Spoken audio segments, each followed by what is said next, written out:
తనంతటిగా తానుగా ఏది పుట్టుకు రాదు.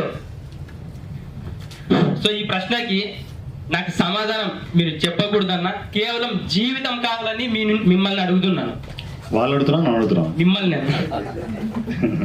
రైట్, దీనికి ఆన్సర్ నేను ఆల్రెడీ చెప్పాను నేను. ఎందుకంటే మీరు స్క్రిప్ట్ పట్టుకోండి. అంటే నా డ్రీమ్ ఒకటి మళ్ళీ చెప్తాను నేను. డ్రీమ్ ఎలా ఉంటుందంటే 200 సినిమాలు అనౌన్స్మెంట్ చేశాను కదా, జనరల్గా ఎవరైనా చేస్తుంటే నవ్వుతారు. స్టార్టింగ్లో నేను చేసినప్పుడు కూడా అనౌన్స్మెంట్ చేసినప్పుడు నవ్వి ఉంటారు చాలామంది.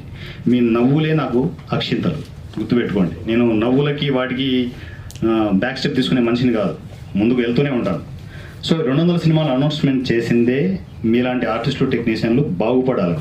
ఎంతోమంది డైరెక్టర్స్ సర్వ్ అవుతారు, ఎంతోమంది రైటర్స్ వస్తారు, ఎంతోమంది ఆర్టిస్టులు, టెక్నీషియన్లు సినిమా ఇండస్ట్రీకి సినిమాలు చేసి వాళ్ళేంటో ఒకటి ప్రూవ్ చేసుకుంటారు. ఆ ప్రాసెస్లో 200 సినిమాలు అనౌన్స్మెంట్ చేశాను. దాంతోపాటు నేను కొన్ని హైడ్ చేయొచ్చు, చాలామంది హైడ్ చేస్తారు కొన్ని. 200 సినిమాలకి నేను చెప్పాను ఇందాక, ఒక 4-5 మూవీస్ బ్లాక్ బస్టర్స్ వస్తాయి, గుర్తుపెట్టుకోండి.